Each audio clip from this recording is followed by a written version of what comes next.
de Audiomercados. Alejandro, muy buenas tardes.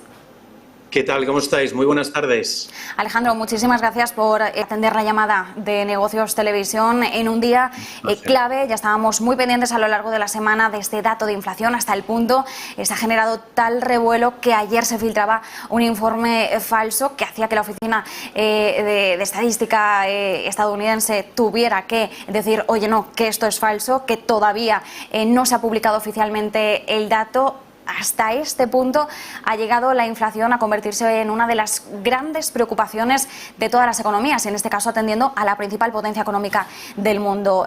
Un primer análisis, fotografía de qué nos está indicando este dato mayor de lo esperado, subida interanual del 9,1% en junio. Pues efectivamente ha sido una sorpresa en este caso, porque se empezaba a intuir que podríamos estar cerca ya de llegar a ese pico, ¿no? en los precios, pero es verdad que tenemos que tener en cuenta que quizás el cierre del mes de junio, principios, el arranque de julio, se está viendo en este caso las caídas en los principales materias primas, commodities, entre otras el petróleo, donde está retrocediendo de los máximos anuales y que va a repercutir ya de cara al dato que vamos a conocer en agosto, concernientes al dato de julio. Así que estamos viendo cómo se están ajustando ahora mismo pues todas las expectativas tras este dato peor de lo esperado, 9,1% como habéis apuntado, y precisamente, bueno, pues si abrimos la página, ¿no?, del CME, el Fed Watch Tool, aquí podemos ver cómo efectivamente se empieza a descontar un escenario nuevo que ayer no había estas probabilidades, porque fíjate, están hablando ya sobre una subida de 100 puntos básicos y está ahora mismo cotizando por encima del 45%. Ayer esta posibilidad estaba prácticamente en el 7,6%, por lo tanto era inexistente, y estamos viendo cómo la subida de 75 puntos básicos, pues ya la probabilidad es del 54%. Pero bueno, como apuntábamos, yo creo que en las últimas semanas los miembros de la FED lo han dejado muy claro, la inflación sigue estando elevada. Tuvimos el dato del NFP la semana pasada, nos confirma que el mercado laboral norteamericano sigue aguantando muy bien este giro de política monetaria tan agresivo por parte de la FED, así que por parte del mercado laboral no hay preocupación.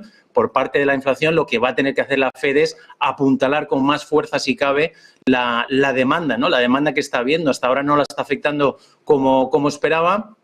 Así que quizás el único punto positivo que yo sí que añadiría en este caso es que, a diferencia del mes pasado, que el mercado no descontaba un escenario de una subida de 75 puntos básicos, de cara a la reunión de dentro de 2 semanas, el mercado ya lo tiene plenamente descontado. O sea, el escenario ya de repetir una subida de 75 puntos básicos, ayer estaba al 92,4%. Hoy ha rebajado hasta el 54% para dar entrada a la posibilidad de una subida de 100 puntos básicos. Así que para mí va a ser el escenario principal. Entramos en breve, a partir del viernes, me parece, por parte de la FED en ese periodo del blackout, en la cual ahí ya no van a poder hablar ninguno de los miembros de la Reserva Federal, así que va a ser muy interesante los diferentes comentarios que van a llegar pues entre hoy, mañana y ya de cara al viernes, antes de que comience ese periodo de blackout. Así que vamos a ver qué ocurre. Yo creo que las expectativas del mercado, lo bueno de esta situación es que ya estaba descontado, 75 puntos básicos, así que, bueno, pues vamos a ver si el mercado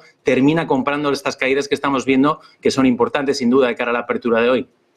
Señalabas, Alejandro, ya ese periodo de blackout, y de hecho, bueno, pues aquí hemos podido aprovechar y hablamos ayer con Carlos Garriga, el vicepresidente senior de la Reserva Federal de San Luis. Recordemos, el presidente de esa FED es James Bullard, que además se ha mostrado en muchas ocasiones también con un cariz algo más hawkish dentro de las distintas voces del Banco Central estadounidense.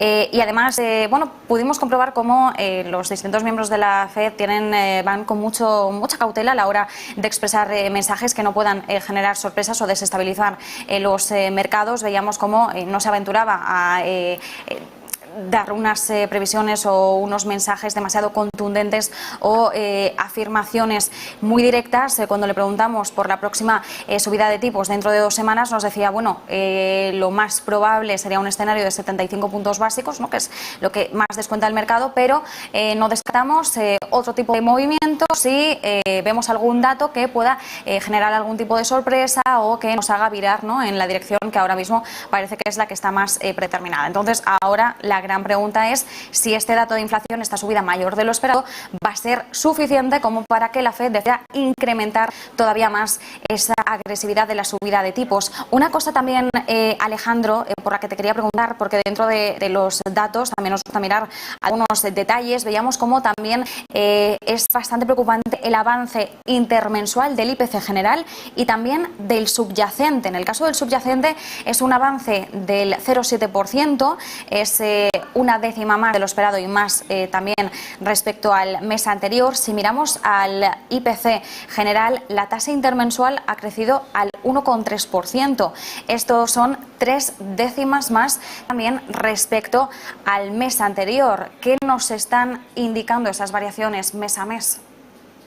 Bueno, pues está claro que lo que sí que nos está dejando claro es que aquí todavía no hay, al menos si cogiéramos la evolución de los datos no estamos viendo ese posible techo, ¿no? Ese posible pico en las diferentes lecturas. Y efectivamente la subyacente es quizás incluso algo más preocupante, ¿no? Pero más allá de eso, sí que hablando también y puntualizando un poco el comentario previo, sí que me gustaría añadir que efectivamente ahora que el mercado se está reajustando de manera muy rápida, ¿no? a este dato que acabamos de conocer y sobre todo siguiendo los comentarios por parte de los diferentes miembros de la Fed, quizás es importante también puntualizar que el propio presidente Powell, en su última intervención, él decía que para él subir 75 puntos básicos era la excepción ante una situación de los datos crecientes que estaban generando este aumento en los precios, ¿no? Por lo tanto, le costaba en ese mensaje decir que va a ser lo habitual, ¿no? Por lo tanto, como los mercados ahora están descontando un escenario de subir hasta 150 puntos básicos en las próximas 2 reuniones, julio y septiembre, quizás están acelerando demasiado las expectativas, ¿no? Yo creo que es verdad que estamos entrando en un momento en el cual la inflación todavía no nos ha dado ninguna tregua, la subyacente apunta además que sigue aumentando, restando esos sectores como el sector energético.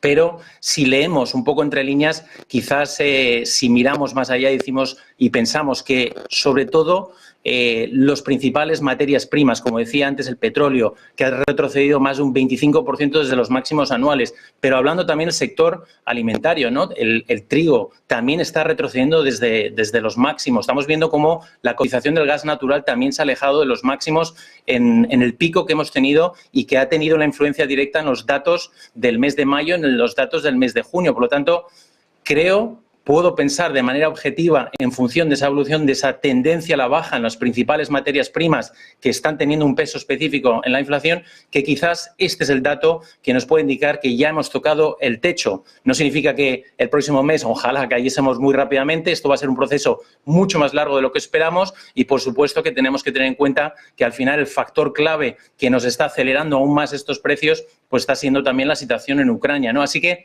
ese mix y sobre todo teniendo en cuenta la repercusión al mercado, que al final es lo que a nosotros nos tiene que interesar, es hasta qué punto el mercado tiene descontado este escenario, ¿no? Entonces, yo creo que, a diferencia del mes pasado, que este escenario no lo tenía descontado, esa subida a 75 puntos básicos, que lo recordaréis que lo filtró un día antes del inicio de la reunión al Wall Street Journal, en este caso no hace falta porque todavía hay margen, hay 2 semanas por delante y veremos a ver los comentarios hasta el viernes por parte de los miembros de la Fed si vienen a calmar esta expectativa, esta ansiedad por subir los tipos de interés y, bueno, yo creo que esa subida a 75 puntos básicos, como ya estamos viendo, está plenamente descontado en el mercado. Por lo tanto, podría ser un factor que podría ser un catalizador, a diferencia del mes pasado, que supuso un factor negativo para la renta variable.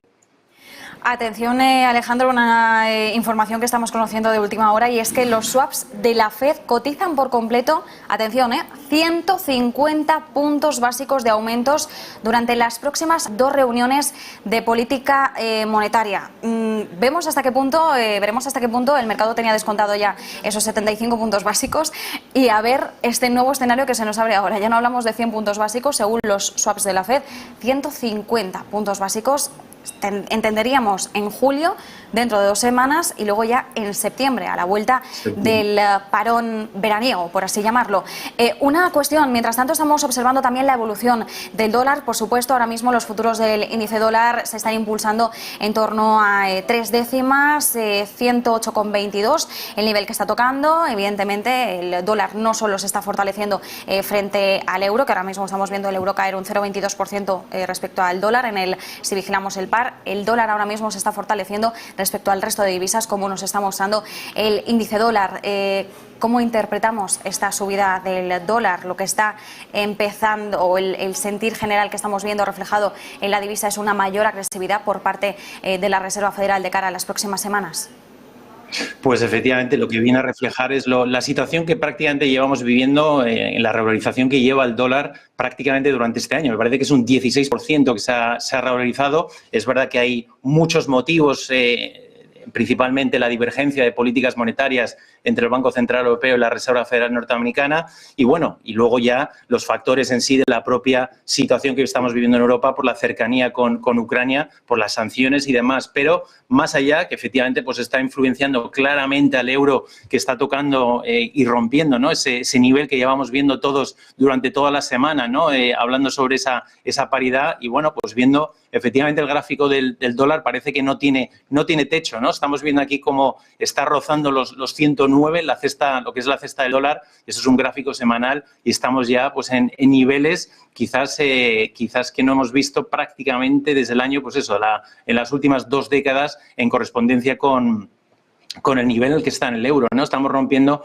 pues una situación, y aquí es claramente el exponente que nos hace falta quizás para retroceder esta situación. Además, lógicamente, de que contamos con que el dólar, el king dólar, ¿no?, es la moneda reserva por excelencia, pues vamos a tener que ver el Banco Central Europeo intentar en algún momento pues tomar protagonismo y empezar a ponerse manos a la obra para, sobre todo, evitar que el euro pueda romper por debajo de esa paridad con claridad y nos pueda generar una inflación indirecta, ¿no?, sobre todo por lo que supone tener que comprar, sobre todo las principales materias primas, se tiene que hacer el cambio y la compra, por lo tanto, en dólares norteamericanos. Así que nos vemos aquí doblemente repercutidos en la zona euro con respecto a la fortaleza del dólar, y está siendo, sobre todo, ese activo refugio mientras la renta variable no termina de encontrar ese suelo, ¿no? Así que, bueno, pues vamos a seguirlo muy de cerca. La evolución, como decíamos, el 21 tenemos la reunión del Banco Central Europeo. Veremos si antes no hay algún tipo de noticia o filtración por parte del Banco Central Europeo, porque ayer algún miembro del Banco Central Europeo apuntaba a que la situación del euro no era por debilidad del euro, sino por fortaleza del dólar, ¿no? Me parece que era François Villeroy efectivamente apuntando a esa situación, cuando realmente lo que aquí se está produciendo es fortaleza del dólar ante un debilitamiento de un euro por una divergencia muy fuerte en las políticas monetarias. La FED, como vemos ahora mismo, como bien acabas de comentar, pues está descontando 150 puntos básicos de subida en 2 reuniones, y el Banco Central Europeo pues quiere subir 25 puntos básicos, la primera subida en la próxima reunión del 21 de julio. Pues Alejandro Wong, desde Audiomercados, muchísimas gracias por acompañarnos en este primer análisis de Rolling Stocks sobre el dato del día, ese dato de IPC de Estados Unidos. Pues, muchas gracias. Nada, muchísimas gracias a vosotros por invitarme, y nada, todos pendientes del dato, a ver cómo abre Wall Street. Por el momento...